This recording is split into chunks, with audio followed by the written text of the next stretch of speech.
环球大战线深入世界最前线，全球各地观众朋友，大家好，我是叶思密，欢迎来宾陈立伟、蔡正元、蔡委员。思密好，大家好。前国安会副秘书长杨永明杨老师。思密好，各位朋友好。好，还有亚太防务杂志总编辑郑继文总编。思密好，大家好。好，观众朋友，今天赶快我们要来关心到的是中东情势。现在呢，川普在吹捧中东的伟业，而在这个时候有惊传一个惊人的消息，纳坦雅胡惊爆他要豁免哈马斯，背后是否有大阴谋呢？今天会关心。另外，纳坦雅胡还狂喊说战火能够让亚伯拉罕协议变得更红，到底怎么回事？等一下我们都会一起做解读。赶快先来看到今天的3个火线话题。川普在这个时候发下了豪语，他说啊，中东伟大成就就在我们的眼前了。他是真的要压住纳坦雅胡在中东地区的战火，还是接下来川普会无底线的来挺以色列？到底中东局势将一触即发吗？今天我们请来宾就3个问题做解答。第2个问题是纳坦雅胡的立场为什么在这个时候突然出现了大逆转？从说要彻底消灭哈马斯，到现在他说了可能豁免，这个是一个和平的契机吗？还是在背后有一个黑暗的交易呢？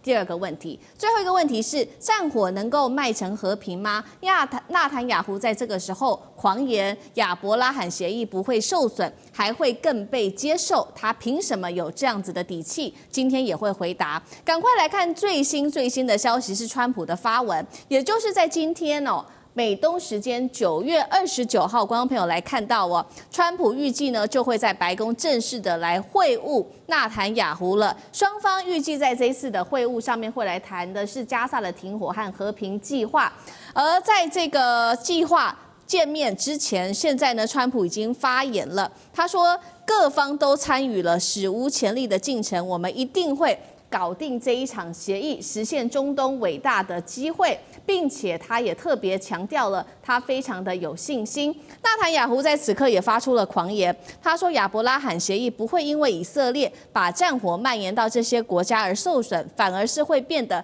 更加可以接受。当然了，刚刚也说了，我们有一个最新的消息是来自于纳坦雅胡的惊人转折，他说只要哈马斯释放所有人质，并且撤离加萨，就可能获得豁免。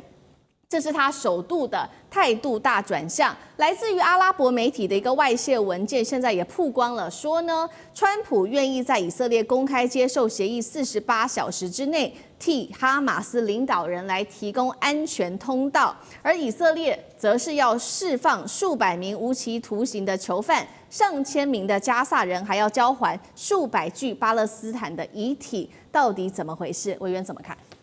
首先，我们先回忆一下什么叫亚伯拉罕协议。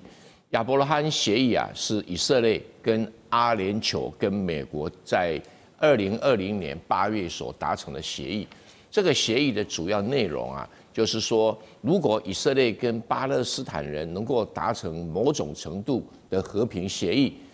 阿联酋就要跟以色列建立正常的外交关系跟正常的来往，也就是阿联酋要承认以色列的合法地位。除了这个之外呢，跟着巴林、苏丹、摩洛哥也跟进跟以色列签内定的协议。那为什么称作亚伯拉罕协议？因为在阿联酋跟以色列签这个协议之前呢，都共同承认，不管犹太教或者是穆斯林啊、伊斯兰教，都是亚伯拉罕的子弟，因为他们都共同追认亚伯拉罕这一位神话式的人物，就是这些宗教的起源，一神教的起源。所以，因此这些协议才称作亚伯拉罕协议。对于这样的一个协议，事实上已经搁着很久了，从2020年到现在，一直都没有办法顺利的推展。那沙特阿拉伯也没有跟进，科威特也没有跟进，波斯湾国家只有巴林跟进，而其他的摩洛哥、苏丹是非洲国家，本来跟这个问题就没有太大的嘎，也就是美国在运作的一个结果哈。连卡达都没签啊。那这一次这个新的发展阶段呢，最主要的原因是，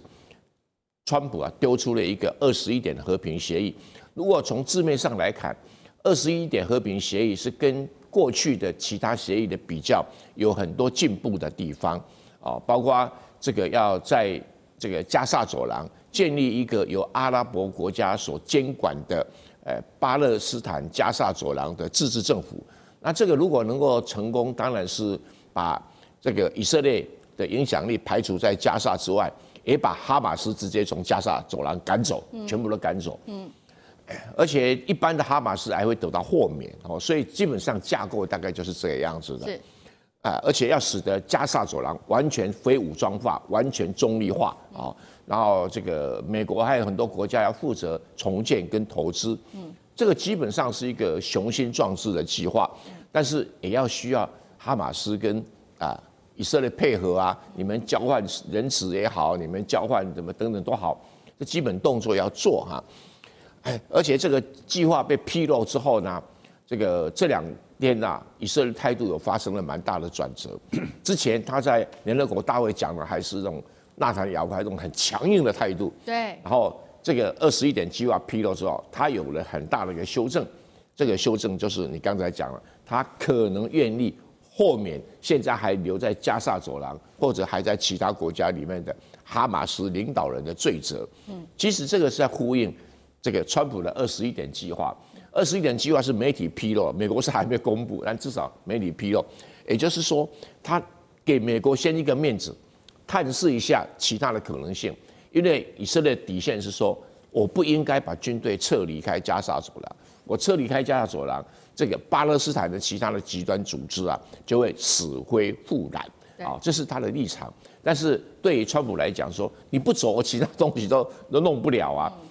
那以色列更经典，那我要怎么去赶走哈马斯的人，让他变成一个无武装的一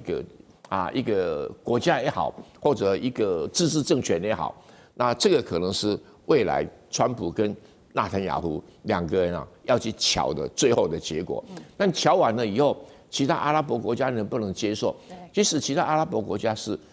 已经疲惫了，他们希望这个战争能够尽早结束，在一个对于巴勒斯坦人不要太大的利益损伤之下结束让大家喘一口气。所以纳坦雅胡讲说，他把战火蔓延到其他国家，会使得亚伯拉罕协议更可能成就。这也不是无的放矢因为在附近国家，因为跟以色列的仇恨已久，有很多真主党啦、胡塞啦、还有各式各样的一个武装组织它有些是伊朗支持的，有些是这些中东国家支持的。但不管如何，这场战争他们也累了尤其真主党累了。在这种情况底下，这些国家更愿意去接受21点和平协议21点和平协议，如果川普要强硬的压迫以色列来接受，这个机会已经来了。因为现在美国的民间舆论已经很大的转折。以前因为很多的犹太人死死的掐住民主共和2党的政客，现在因为各地方的这个民意的反弹而且还有一种新的犹太的声音，说你保护以色列不等于就是要侵占加沙走廊已经变成美国这2天舆论的共识。所以川普更有底气去压迫以色列的接受。而且呢，共和党的核心选民是说，我们不应该为乌克兰出钱我们更不应该为以色列出钱所以这种声音都出来了。那雅胡他可能就是要接受21点协议的局部，看怎么修正。但是以他的立场来讲的话他可能会21点协议最好打个对折那川普呢，一定想法就是说，你打什么对折你打个8折都不错了。所以2个人还有得瞧了而且即使说双方面都接受21点协议，真的在执行的时候还是有很复杂的问题在这里面。但是不管如何，有21点协议，川普真的是为中东开启了一个和平曙光，只是这个曙光不晓得开多久。好，这个双边的会谈，就是以色列跟这个川普跟纳坦雅胡的会谈，是会在今天美东时间就会正式的召开。至于这个川普能不能居中协调平乱这一场在中东的乱局，靠着21点协议，这个今天晚上我们会持续的来做关注。但是确实现在在中东局势非常的糟糕，还在烈火燃烧当中。尤其我们要来看到以色列的大动作，就是在9月28号这一天，他一天又在狂轰了140个军事目标，24小时而已夺走了21条人命。现在在这边的死亡人数已经上升到6.5万人了。那么现在埃及在旁边的埃及当然非常的紧张了。埃及持续的集结他们的军队，还有他的坦克。比较特别的事情是，美国驻以大使他也这时候破天荒的访问了埃及，这是数十年来首次有现任驻以大使亲自的来做访问埃及。那我们也来请等一下介文哥来带我们看一下埃及它的军事实力到底如何哦。根据了解，它的军队的规模是仅次于以色列跟土耳其的。现在总兵力是122万人，装备1000多架的各型飞机，240多艘的各型军舰，4000多辆的坦克，3600多门的火炮跟1500多架的飞弹发射的载具，会不会反而酿成了另外一场更大的新战场呢？埃及在这边持续的集结兵力，就能够有效的遏制以色列持续开战吗？介文哥怎么看？我认为埃及此举这个政治或军事展现一个态度，那更远远超过他可能要向以色列发动攻击或者威慑以色列毕竟埃及虽然账面上看起来兵力很多，特别是部队数量多、飞机数量多、坦克、火炮其实都很多，但我们看看细部的你武器装备等等的配备的特色，我必须说，这个埃及和印度一样，它的武器装备是8国联军，不成体系。但现代战争我们知道，你不成体系的时候，你的军备会存在很大的弱点，特别是针对像以色列这种体系完整，而且是攻防体系非常完整的精锐部队。我认为埃及如果和以色列部队发生冲突，它一点都占不到便宜。而且我们看这过去半年、1年来，以色列大杀四方，真主党被他削弱，哈马斯更不用说，连旁边的叙利亚政府都倒台。那另外，他还削弱了伊朗的军事实力，甚至胡塞他也3不5时去攻击。因此，对埃及来讲，你如果这个时候和以色列发生冲突，你变成一个孤家寡人，你没有那么多以这个阿拉伯的友好兄弟们和你助拳，对以色列形成压力。而且，伊朗和以色列之前的冲突，伊朗至少还有各种弹道飞弹、无人机，那这个从很遥远的地方直攻以色列，对它造成很大的威胁和迫害。试想，埃及有这样的能力吗？没有，它更多的是可能和以色列类似，存在美国血统的武器。但我们知道，从卡达之前哀轰，我们就知道，你全部配备美制的武器，以军来的时候，你可能全部失灵。就像卡达那一次，防空系统毫无警觉。试想，埃及如果面对以色列的突袭，特别是以色列最擅长的空中突袭，那他的这一点家当，到时候还剩下多少，其实都令人怀疑。因此，我觉得这个埃及此举更多是展现一个姿态，而且大家要记得，加沙被这个以色列军队到处驱离人口的结果，它很可能很多难民继续往埃及涌入。我认为这是埃及非常担心的事情。因此，与其说对以色列进行军事恫吓或警戒，倒不如说固守边境，防止更多的难民潮进来，顺便展现一下对以色列大杀四方，甚至迫害加沙居民这样的一个政治和军事态度。至于说实际发生冲突，我认为就现在埃及的领导人来讲，这个绝对是下策，而且不被目前列入一个选项。好，以军事实力来讲，现在其实已经没有人可以拦得住以色列。那背后美国有没有可能拦得住以色列？这是唯一可能的了。不过另外一头呢，我们来看到眼看现在以色列不断的进攻哦。两个国家，中国大陆跟俄罗斯有没有可能来做介入呢？我们先来看到俄罗斯的外交部长他的最新谈话，他是拉夫罗夫，9月27号，他正式的公开指控以色列企图引爆整个中东哦。他痛批以军呢持续的向伊朗、卡达、也门、黎巴嫩、叙利亚、伊拉克连环动武，并且谴责他的右派政府是想要强硬的来并吞在约旦河的西岸，所以中俄有没有可能在这个时候来出手停这些伊斯兰国家针对以色列做反击呢？是第一个问题。是否第二个问题能够扭转以色列目前独强的一个格局？杨老师又怎么看？去年10月7号发生的恐怖攻击是错误的。这种是不分对象，杀害平民，造成1215位以色列人死亡。可是我们要想，这个内塔尼亚胡他30多年来，他就是一个非常的右翼，而且极度的反对巴勒斯坦，他就是要并吞整个巴勒斯坦的属地，要建立大以色列的极端的右翼的政治人物。而他执政之后，受到当时拜登政府的支持，然后呢，要跟印度、跟欧洲以及美国建立一个经济跟安全上的走廊。会不会因此使得哈马斯觉得已经是绝望了，采取这样一个动作？你从不同的角度看，有的时候恐怖分子在当地是劣势，结果现在你看到内塔尼亚胡跟川普这两个狂人，整个颠覆了中东地区的秩序。我觉得接下来就看川普能不能够拉得住内塔尼亚胡。内塔尼亚胡已经是完全不受控的，他打了6个国家，只要有哈马斯的，或者是他以哈马斯作为理由跟借口，就开始去攻击这些国家，不管是核子设施还是都市。然后呢，要求美国把这些当地的武器系统用后门把它给都关掉，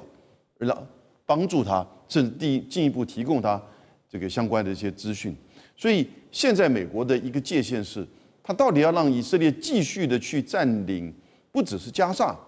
还有约旦河西岸，甚至进一步的去攻打更多的这些区域的国家，让内塔尼亚胡说：“我们攻打了之后，我们才可以建立，让大家去折服啊。”是真的如此吗？你看看，沙烏地阿拉伯就和巴基斯坦签了军事协议了，寻求一个核子保护伞，而这个核子保护伞其实是从中国跟巴基斯坦的军事合作延伸出来的，不是吗？印巴的空战就证明是如此。所以这个时候你会说，如果说中东地区以色列持续的对这6个国家，甚至更扩大其他国家，埃及、沙烏地阿拉伯进行攻击的话，会不会形成一个大战？我觉得很有可能的。但是这个大战大概不是中国、俄罗斯直接下来打，而是提供武器或者是其他的这个协助。所以这个时候，川普如果他能够透过这1-2天拉住这个内塔尼亚胡，第一个绝对不许占领约旦河西岸；第二个，你在加沙地区的大屠杀一定要有所节制，甚至要进行停火。否则的话，我觉得其他的中东国家现在已经开始看不下去，未来的更进一步的联盟，我觉得不是不可能。引进更多的中国跟俄罗斯的军事跟经济，甚至军事的同盟。你看跟巴基斯坦之间，这都现在已经正在做的现在进行式。否则的话，我觉得以色列再不克制的话，这个大战很可能会出现的。好，谢谢杨老师。地缘政治、美中之争、战略价值、强权崛起、小国生存，现在与未来洞悉事件走向，掌握世界脉动，全球观点尽在环球大战线。现在在俄乌，甚至引爆在台海的战场，我们今天会一起的来做关心。普丁这时候出动了大批的无人机压境在乌克兰哦，那么也进逼在北约的防线。川普甚至开了他的绿灯哦，要给乌克兰战斧飞弹吗？另外一方面，习近平这一回也拿了台湾当筹码吗？台海现在暗潮汹涌，等一下都会一起的来做关心。今天会请来宾帮我们回答的3个火线话题是：第一个，普丁现在放话，我们有多架的无人机狂袭乌克兰，连北约的领空现在都被这个无人机开进去，是在做一个试探吗？还是为未来俄罗斯针对这些国家的战争来做预做彩排呢？第二个问题是，川普现在考虑要开绿灯了，战斧可能会进入到乌克兰的战场吗？川普是否比当初的拜登接下来会更为激进呢？第三个问题是，《华尔街日报》的独家揭秘，习近平现在拿台湾当作筹码来换经济的协议吗？那么另外一方面，俄罗斯还按住来备战，台海危机正在逼近吗？今天一起来做回答。我们先来看到，在9月28号这一天晚上，普丁是发号了司令，出动了595架的无人机、48枚的飞弹来攻击乌克兰。这个是被视为3年半以来最大规模的一次空袭行动。地点涵盖多个地方，包括了基辅到扎波罗热，甚至是敖德萨等等，持续轰炸时间高达了12个小时哦。而且现在无人机也说挑衅的是北约的领空，两个国家现在也被攻击了吗？第一个看到是9月28号，丹麦的武装部队说在多个军事设施附近侦测到疑似是俄军的无人机。第二个国家是挪威，他们说呢，在他们的空军基地这边放有 F-35的这个基地是奥兰空军基地附近，也同样发现了无人机在上空盘旋了2个半小时的时间。节目一开始，我们要请教新闻哥怎么看现在这个普丁似乎已经把无人机当作是他的主力，对乌克兰发动这个攻击高达12小时，怎么一回事？而且俄罗斯的无人机现在等于是往北约这边来迈进吗？先前的波兰爱沙尼亚，现在又持续的试探到挪威、丹麦军事基地，预告接下来俄罗斯会把火烧到北约家门口的意思吗？继文哥怎么解读？当然，这则新闻我们这个综合研判，我们就可以看到，现代战争里面这个无人机对于战争整个进程产生了翻天覆地的影响哦。那其实这个影响是非常深入。我们看俄乌战争打到现在，包括欧洲、美国，甚至我们周边的各个军事的科技的展览或武器展览，这个无人机都变成显学。像近期刚结束这个台北这个航空和国防相关的展览，我们去看国内一堆厂商要竞相竞标国军的无人机还有反无人机相关的设备哦，可见得这个已经变成军事科技一个重要的指标。在俄乌战场，其实近期更是如此。之前我们知道乌军用无人机用的顺风顺水，还曾经攻击俄罗斯深入腹地几千公里的一些战略轰炸机基地，甚至这个莫斯科、圣彼得堡，这远在几百公里以外，也不时遭到攻击。它改变了战争进行这个模式。那近期其实俄军也把这个无人机作战普及整个乌克兰，那说明了无人机它巨大的战争潜力和这种低成本换取大战果。这个战果不只是实际上对你的军事造成影响，对你的人心造成影响，在国际宣传上，它有很大的一个放大效果。像这几个礼拜，我们发现美这些新闻的媒体报道说，哇，这个俄军举行历来最大的这个无人机的空袭，这样的一个注解，其实已经多次翻新了，一下从几百架，可能300-400，现在是500，将近600，以后一天发动1000架攻击，我认为也是一个这个不远的指标哦。显见这个无人机对于俄乌战争，我认为随着战争僵持而且持续，双方这种无人机的互攻只会越来越剧烈，规模越来越大，对你的目标会从军事目标涉及能源、民生设施，甚至妥妥的民用目标也可能被攻击哦。因此，我们看到近期其实北约感受到前所未有的压力。继之前波兰说，哇，这个俄军几十架无人机，现在连北欧几个小国发现空军基地附近有无人机的出没。但我觉得很好奇哦，这个其实有很多阴谋论，也有很多说法，有的是俄罗斯似乎要借此试探这个北约的一些反应，这个是一个灰色地带行动。但是不是也有可能特工人员假扮俄罗斯，在这个地方进行一些这样的一个操作？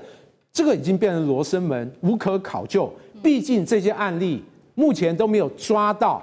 你证明是到底是谁做这些事，只是说有疑似俄军的无人机出动。但整体来讲，我把它解释为这种灰色地带的行动，不管是俄军或者乌军或者有阴谋论者，事实上已经把整个北约带入一个战争已经即将逼近这样的一个寒蝉的一个效应。因此，会不会把北约更快的拖入，或者不同程度的拖入俄乌战争里面？我认为这样一个前瞻发展确实值得大家忧虑。如果未来真的变成这样，那我认为这就是欧洲的一个浩劫。这场浩劫将不止俄乌双方消耗，北约陆续很多国家也被卷入，那所带来的一个欧洲未来对于它经济、政治乃至地缘政治的影响。我认为这是一个本世纪一个大变局。好，所以我们看到普丁现在在这场战争上面，第一个已经把这个整体的规模、武器的规模都拉大了。第二个事情是最重要的是，北约国家现在也感受到非常大的威胁，直接就在自己的家门口，战争要逼近了吗？另外就是，那现在美国呢，他们也在这个时候提出来决定，是否就是干脆把过去进的这个战斧巡弋飞弹，干脆就给乌克兰做使用吧。现在还没有做一个最终的拍板定案，但是有出现了这样子的提议。等一下请教委员说，到底会不会给乌克兰呢？就是川普会不会比之前的拜登更为激进？第二件事情，我们来看到在战场的第一线哦，现在俄乌双方可以说是各说各话。首先，我们看到的是乌军说的，他呛说：“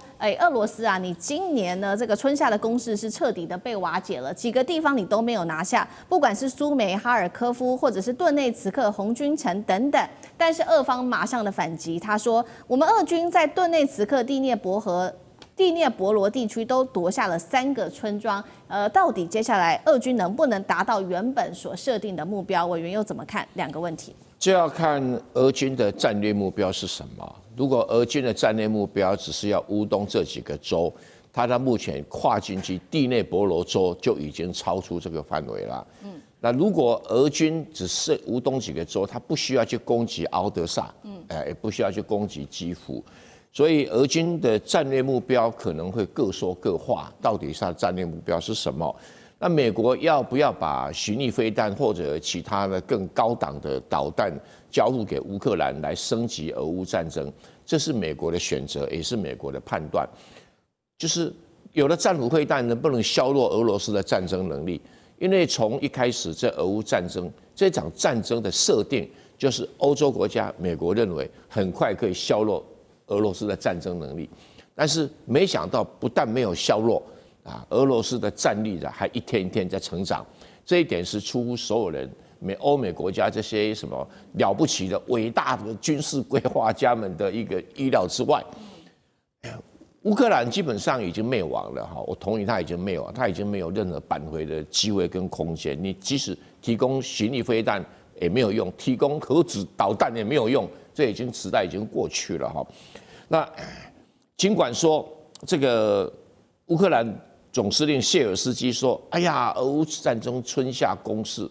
已经被挡住了。”可是你要看看乌军死了多少人？对，因为就俄罗斯来讲，很明显的。他占领土地未必是他的最高选择，而是消灭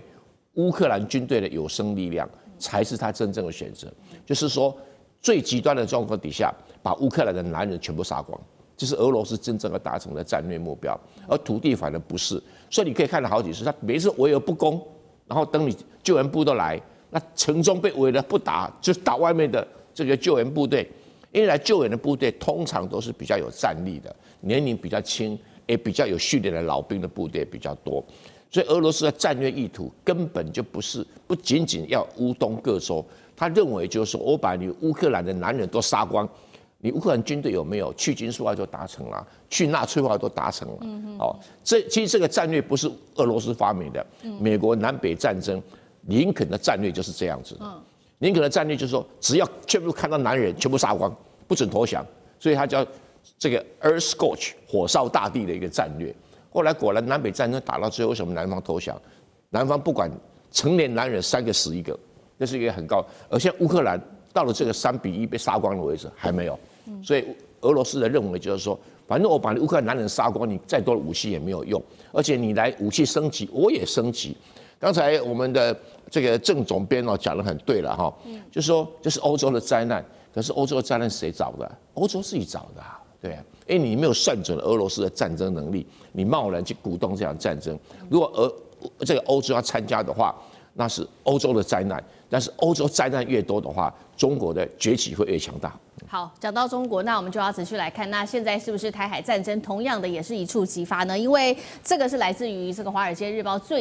最近的一个独家爆料的内幕。他说，习近平拿台湾当筹码来换取接下来跟川普的一个经济协议，而且习近平已经要求华府公开表态了。你要来反对台独，一步步来孤立台湾。那我们也看到，确实在美方的动作，近期针对台湾军售，现在已经累积了6100多亿新台币，但是到现在都没有把这些武器交给台湾。专家警告，要台湾做好准备，要小心了，因为解放军恐怕接下来会趁着军演转成一个真正的战争，随时都会上演一个突袭。英国智库也说了，俄罗斯现在正在暗中的协助解放军来训练，并且输送武器，为接下来的攻台来做好准备。到底川普会不会为了自己的经济利益出卖台湾呢？那俄罗斯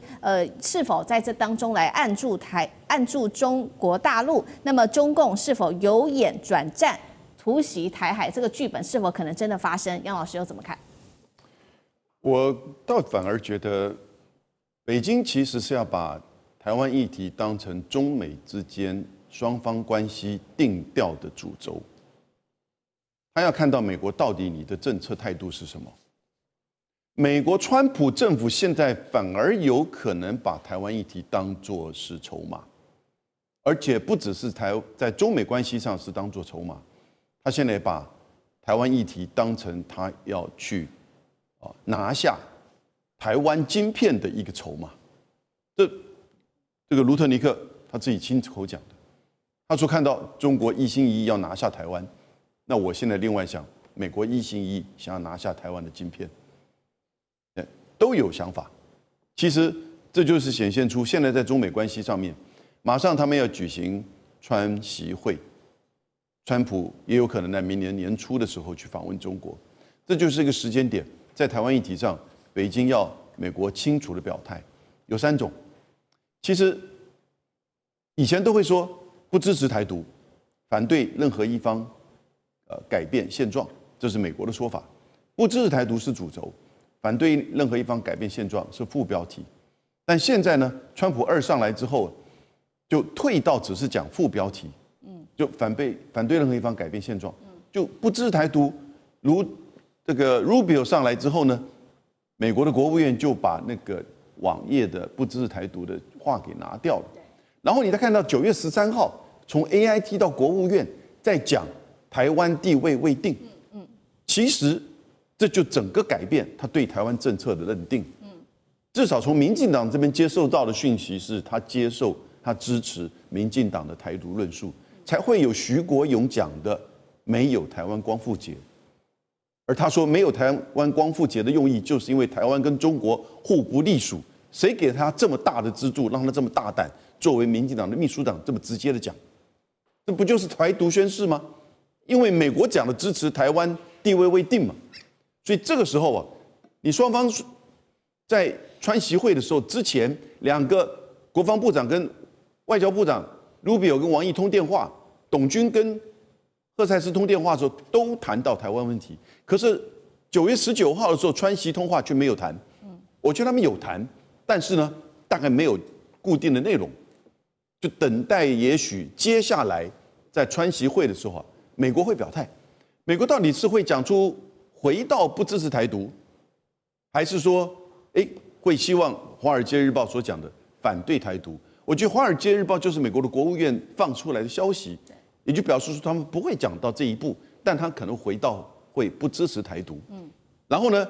这个为什么他会讲法律地位未定呢？这就是川普的喜欢谈判的这个手腕，他先把这个情势筹码拉高，然后呢，好吧，那你不喜欢这样，我就回来我们原点啊。那换言之，其实他一届占便宜，一届没改变嘛。所以这个时候我反而觉得我们在台湾自己要了解，你要变成人家的代理战争的棋子，还是最后由中美来去决定台湾两岸的关系？两岸之间不是应该两岸共同一起来和平解决吗？这才是真正的方向。同时，我们要怎么样维持我们自己的台积电作为我们真正的这个细盾，以及我们的晶片思维在哪里？我们的晶片国安思维在哪里？当半导体产业都外移的时候，台湾的 GDP 还有那么高吗？台湾还有什么钱再去买武器呢？所以这些东西都显现出台湾在这个问题上，我们的主导性应该是要这个凸显出来。谢谢杨老师，那我们休息一下，马上回来。地缘政治，美中之争，界价值，强权崛起，小国生存。现在与未来，洞悉事件走向，掌握世界脉动，全球观点尽在环球大战线。好，接下来我们要来特别关心的是，川普这时候逼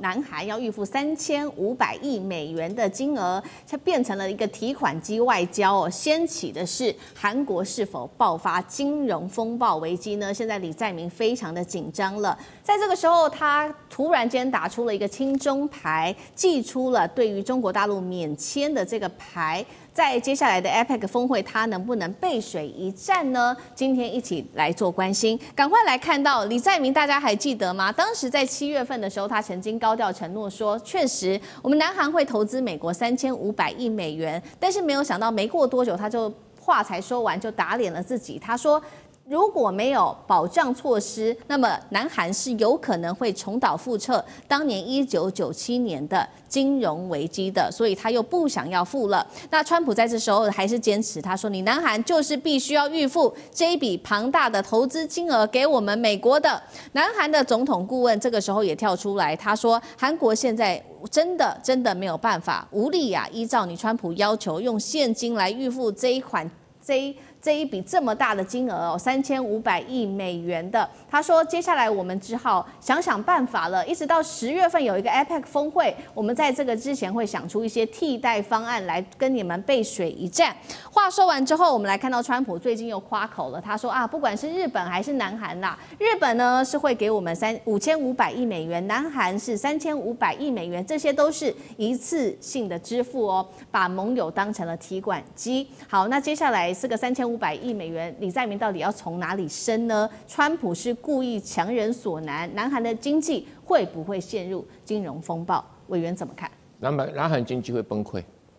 为什么会做这样判断？哈，本来李在明的认知，这3500亿是说我鼓励企业投资到美国，总共有3500亿的金额，那我政府来担保啊，对，担保我会把这些人鼓励，他缺钱我借钱给他。让他有投资在那这个本来就是不难的事情，韩国做得到，但现在美国是说你要先预付3500放在我口袋里面，要投资什么我再来拨款。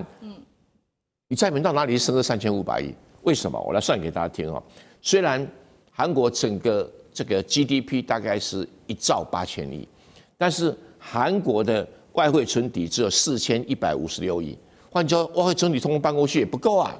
那如果外汇存底要搬那么多去，韩元就会大幅度贬值，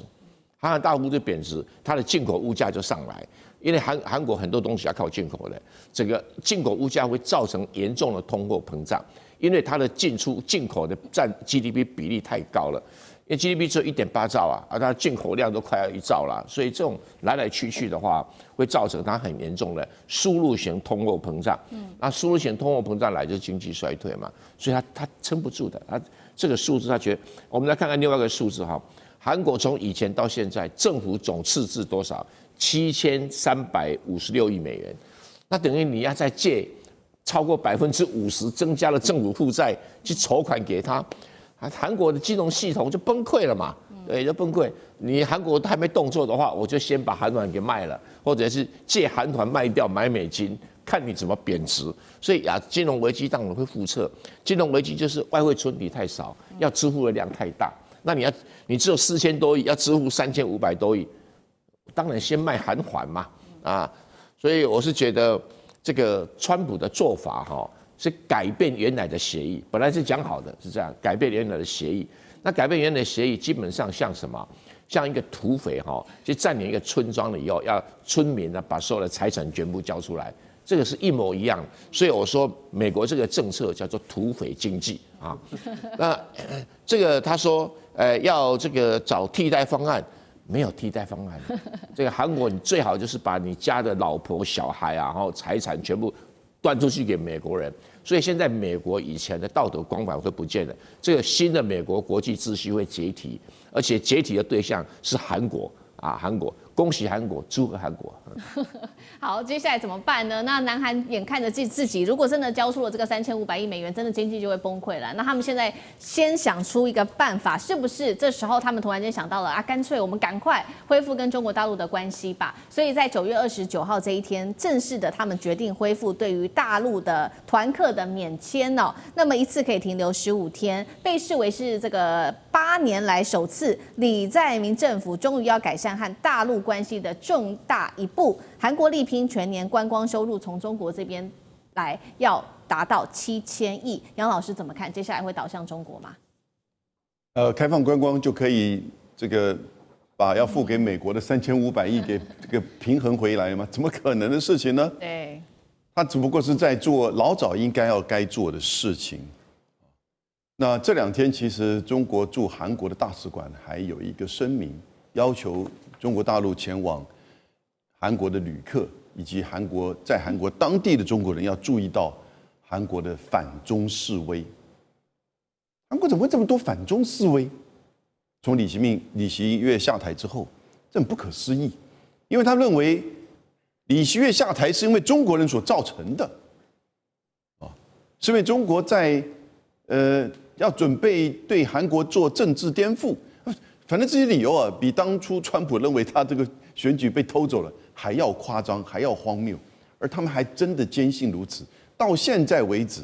你看到在韩国的首尔一些主要的地区，尤其是反而是那个我们台湾支持资助的一个就是华侨小学，那附近示威抗议非常多，然后呢，这针对中国。那现在他开放对中国的3人以上的团体可以停留15天，9个月，到达明年的6月30号。这个做法其实本来就应该这么做，应该要去增加彼此的观光理解。你看，过去这1年来，2024年呢，这个中日韩、台，我们这4个地方其实前往日本的大概是韩国最多了，880万，去年1年，而中国大陆是700万，台湾600万，以人口数而言的话，我们这个比例是非常高的。但我们台湾，也就是明年去年2024年出国去观光，最主要是去日本600万，那第2呢是中国大陆277万，第3呢韩国142万，而现在去年中国前往韩国的人数根本离100万的目标都差很远，所以他这次想要透过免签来去，希望今年的目标能够达成到100万，真的很卑微的一个目标啊！以中国大陆这么多的这个出国的这个人口哈，所以现在中韩的关系，我觉得其实是很紧绷的，尤其是当他内部这种保守人士以尹锡悦帮李学找理由，说是因为中国造成的这种反中示威，这种不理性的作为，连李在明都说这种东西在国际上会替韩国人是造成困扰的，所以用这个方式来去做一些弭平，希望看看这些作为是不是能够持续的有改善就是了。好，李在明现在也很为难，一边是跟美国的关系，一边又希望修复跟大陆之间的关系哦。那其实专家也说了，那与其你被川普这个一层一层的剥削，那不如你赶快在这个 APEC 10月份底到达之前，赶快施行这个背水一战。现在施行双面手法，跟美中之间玩一些这个平衡哦。那建文哥，你觉得这样有效吗？李在明手上到底还有哪一些牌啊？我认为韩国的牌真的没有，毕竟他对美的顺差事实上蛮高的，而这个所谓的顺差，就川普政府来讲，就是相关国家的原罪哦。也因此，他过去以来就一连串什么对等关税，你只要顺差越多，你就要必须向美国进行妥协和付出代价要越高。特别我们看韩国这一阵子，他非常忧虑他汽车工业，我们知道他的汽车工业占他 GDP 在10%。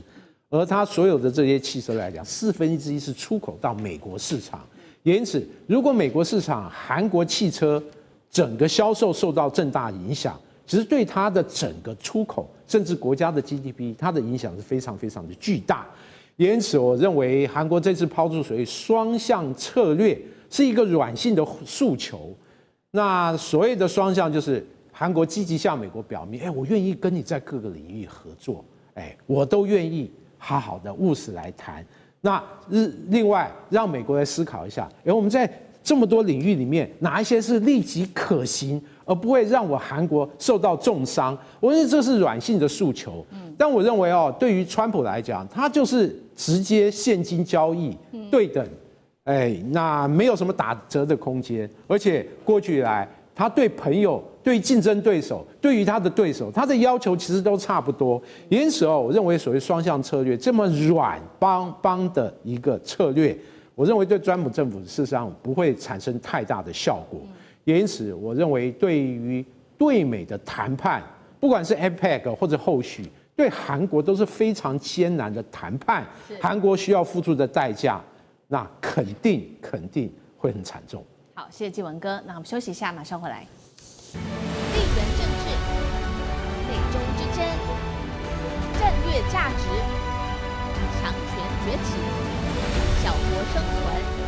现在与未来洞悉事件走向，掌握世界脉动，全球观点尽在环球大战线。好，就在这个时候，我们来关心《华盛顿邮报》的惊人爆出了一个内幕，说这个美国的防长赫格塞斯，他突然间说要突袭下令召回全球有将近是800位来自美军的这一些将领，到底原因是什么？但是呢，我们大家就在看说，他也没有表态为什么他要这样子做这样子的一个决定。那路透社也特别做了披露，说接下来赫格塞斯呢，他会举行了一场大约是30分钟的演讲，主题会围绕在战士精神上面。大家就在笑说，你只不过是一个30分钟的演讲，线上来举办就好了，为什么要这么大费周章把这一些800名美军将领都招回来呢？因为光是不管是运输或者是维安，就要烧掉数百万美元的纳税钱，到底在秘密计划些什么呢？而且川普在这个时候也突然间证实他会亲自的到场，这个是白宫先前没有掌握到的讯息，是川普临时决定的。到底原因是什么？赫格塞斯宁可花数百万美元，也要让800名将领来听他演讲30分钟，背后真实目的，委员怎么看？川普不可能是临时决定要去，早就规划好，因为毕竟他是3军统帅。这么多的将军呢，美国总共有900多位将军，要到达800多位，而最重要，我认为有3星。第一星，他要建立新权威，就告诉所有的将军老大是谁啊。第二个，他要建立新规矩，你们以前任命的人胡搞瞎搞的东西，这一次统会被铲除，包括什么 DEI 啦、觉醒将军啦，可能都会被铲除。那第三个更重要，做新改组，包括要撤销非洲司令部啊等等，很多机构可能会做重新的改组。那有些人就会被强迫退休了。这个是我认为他3星的重要的核心。杨老师又怎么看呢？这个如果在别的国家，你觉得美国的媒体会怎么批？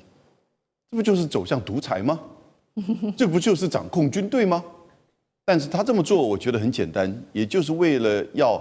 所谓的灌输意识形态，要求政治效忠。那当然，对于 DEI 觉醒政治啊，一些任命啊，他也当初就提出来，他要删掉上将20%，一般的将军10%，所以职位越来越少的情况之下，大家为了自己的职位，当然就会表示效忠，就让我们想到美国的议员就提到了，当初希特勒就把将军这样召回来呀，要求你不再是效忠德意志的这个共和国威玛共和国，而是什么呢？而是希特勒本人。而那些将军为了自己的职位，也就表达了效忠。所以这样子的类比，西方的媒体能够接受吗？但是呢，我们现在看到居然出现这种完全不可思议的这个事情，尤其是在今天的21世纪。好，所以要这些下个马威，要这些军人表达效忠。然后他说他要发表的演讲叫做战士精神。继文哥怎么看？这背后到底还有什么样子的原因呢？当然这一场会议那据说要举行之前那美国媒体就像炸了锅一样。毕竟对于美国来讲，这是非常罕见一个事情至少之前的拜登政府、奥巴马政府好像从未有如此大规模的召回。因此当时媒体和很多学者专家在观察这个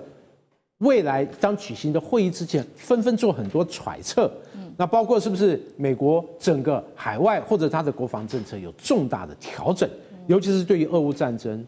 那还有中东地区的战事，是不是美国有重大的政策的改变？比比如说，是不是要加码在俄乌战争里面，或者要撤出欧洲或者中东缩手，然后重回亚太？甚至有一个说法就是，美国将更为重视美国周边的安全，就是它的整个国防战略内缩，它更关注于周边的情势，而不是关心远在美国本土很远的欧洲、中东甚至印太。当然也有一个说法，就是美国境内这一阵子更多的国内事务变成它的主轴，也因此因此对于美国来讲，由于它的整个周边的安全环境，它国内生态的改变，它更要求一些美国将领。那对于目前美国这种政党壁垒分明的状态之下，改变原来我将领谨守这行政中立这样的原则，更多的向个人或者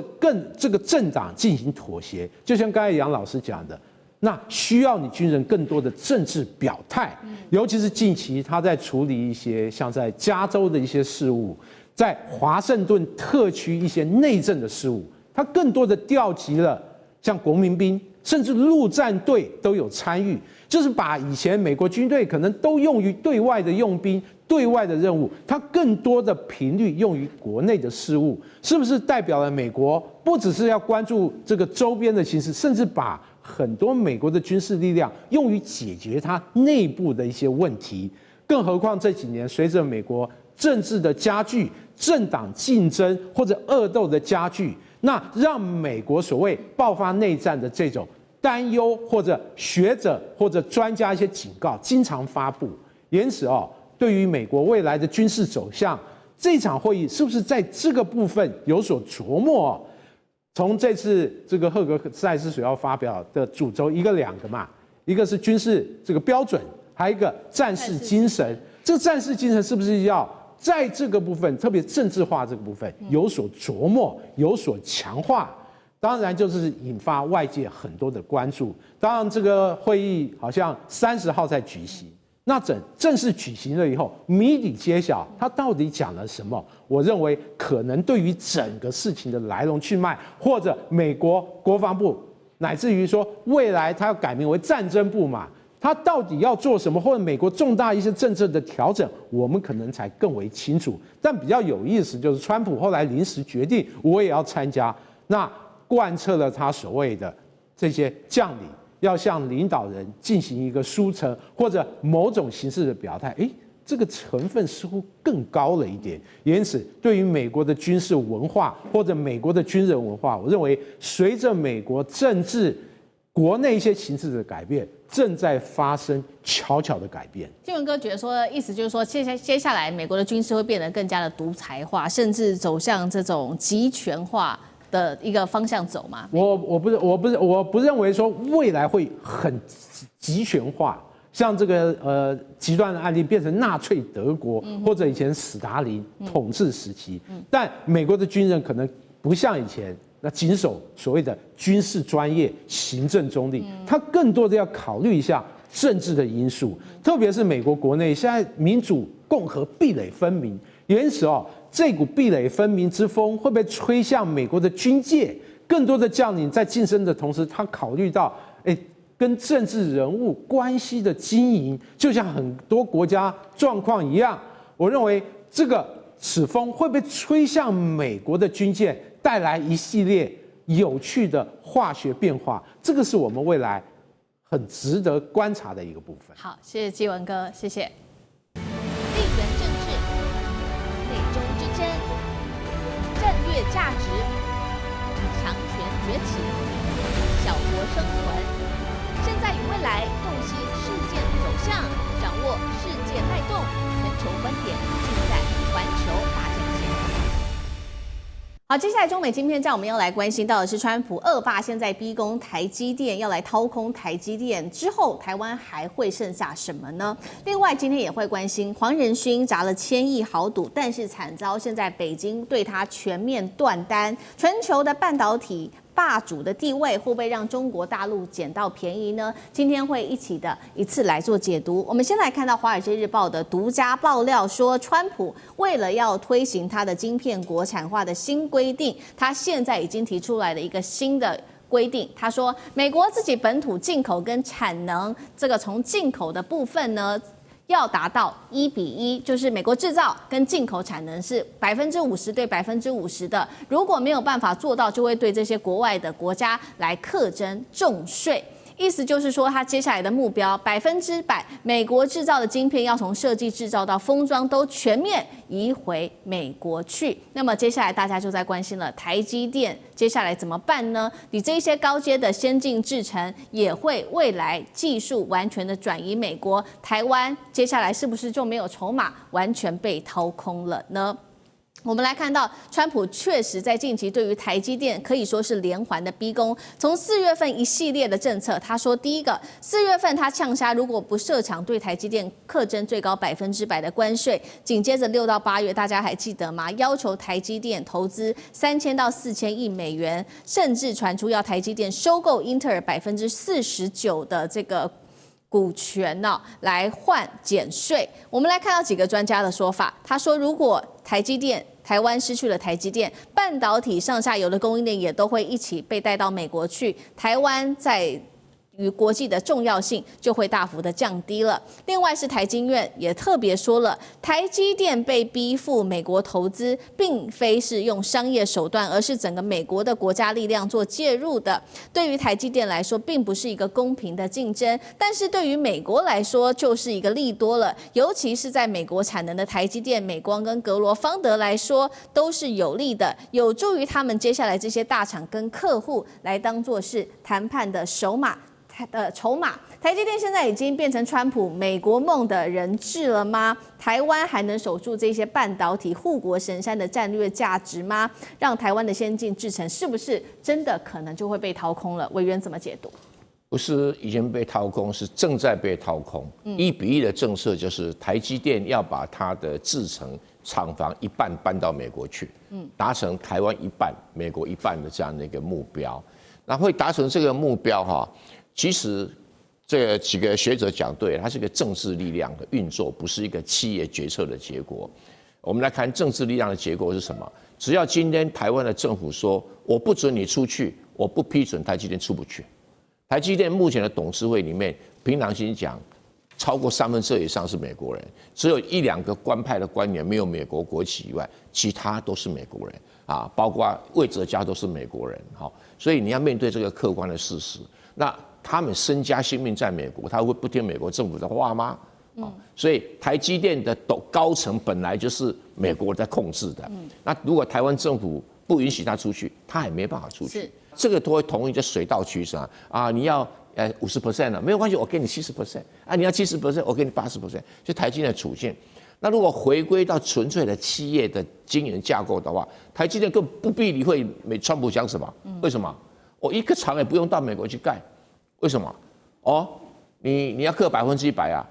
？Come on baby， 学川普讲，来啊，你课100%啊，200、300关税，为什么？他独门生意啊，而且他独门生意根本不怕你有替代品，所以你加我500% 的关税，1000% 的关税，我台积电无所谓。这第一个问题。第二个问题是更经典的，台积电是晶圆代工，是你辉达下单给我，然后是我运回去。这个给美国的时候，不是我卖给美国，是你川普把海外加工品运回美国去。谁缴关税？辉达缴关税，告诉台积电什么事儿啊？一点事都没有。所以它的晶圆代工模式根本不用去理会美国的关税，反正不是我台积电交的，你爱交多少？黄仁勋 ，please， 跟我无关啦。然后第二个，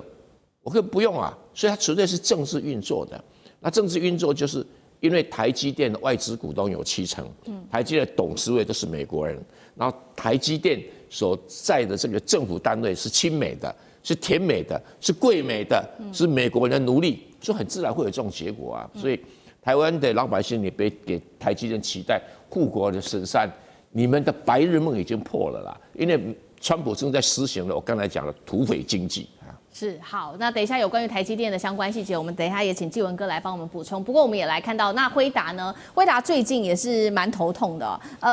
我们看到他最近有一些比较大的动作，大家也觉得说，这些动作蛮奇特的。首先，他是对他的竞争对手英特尔这边突然间要结盟，而且豪砸了50亿美元哦。第二件事情是他丢出了1000亿美元压注在 OpenAI 上面，要打造史上最大的 AI 基建，不断的在辉达想办法扩增它的触角。同一时间，确实，现在可以看到北京针对辉达的动作，它的各种的这些绝杀已经越来越多了。首先，大家还记得吗？它先禁采用 H20晶片，之后又下令阿里跟字节这些公司不要再试用辉达的这一款 RTX Pro 600D 的晶片了。而且，连原本早就已经下定好的数万颗晶片，现在也打算要他们不要买了。黄仁勋就说真的感到非常的失望。那有专家这样说，他们认为北京现在的想法就是要在美中正式的谈判之前，把辉达当作是一个重要的筹码。也有专家提醒，这位是新加坡的评论人卓维安，他说中国大陆从未公开表示要禁封辉达，甚至也没有像美国这么样的夸张，以各种名目说要制裁辉达的合作伙伴或客户。如果说禁封 NVIDIA 是有一些的夸张了。至于白宫则是说，少了辉达，中国会输掉在 AI 的竞赛。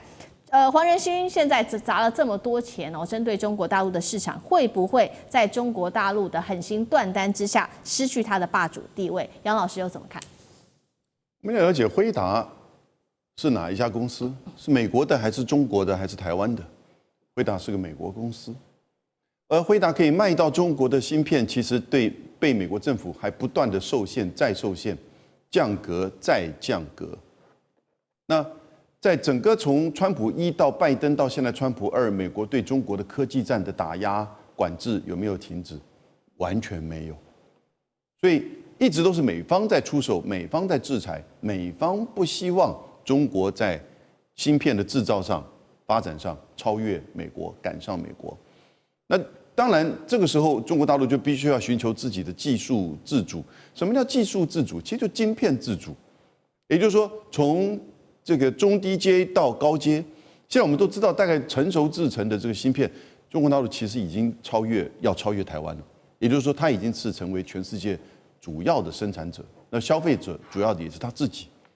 那因此，现在高阶的晶片，尤其在 AI 的晶片上面，其实黄仁勋跟辉达所做的，过去一直也是中国大陆希望能够购买的。但是你不断的被降格，你又不断的被禁止，对，然后呢被质疑说你是会不会有后门？你看到这次以色列能够去打卡达，不就证明了一切美国的这些军事跟芯片都可能有后门。所以这个时候，我觉得中国大陆在针对辉达这些管制，其实是一种自救，其实是一种寻求技术自主、晶片自主的作为。我最近跟一些朋友在谈，他们在讲到现在国际上关注的议题已经不再是 AI 了，而是像是核融合啊、稳定币啊。那我就问一句话，我说 AI 在未来股市会不会出现泡沫化？他们说这个其实是已经在讨论的议题了。也就是说 ，AI 当然是未来的发展，但 AI 芯片，美国现在用大资本去搞的 AI 芯片，能不能再有一波带动股市？他们都已经很大的质疑。可是 AI 真正的运用、模型的运用、商业的运用，这个就才开始。那我们看到美中之间的 AI 争霸，已经不是在单纯的 AI 芯片层面了。是，那纪文哥。这个川普这种恶霸手段，当然是希望能把这个他自己说的，把设计、制造、封装全面移回美国，实现100%制造。但其实最近一些事件已经这个证明了，川普这套作为可能限于一厢情愿或者单点的思考。特别是之前韩国现代汽车那个抓捕韩国劳工事件，证明了你工厂即使有，你没有那么多合格的劳工，你必须要靠外来的劳工来支撑你工厂的运作。因此，你说不止半导体，我封装测试，我全面一系列的，我全部要自制。但你的人哪里来？你到时候是不是要找外籍劳工来帮忙？那或者有什么应对的方法？短期内能让你的合格的劳工能达标？我认为对美国来讲，这是一个远景，但这个远景能不能实施或落实，它的问号真的还蛮多的。好，谢谢纪文哥。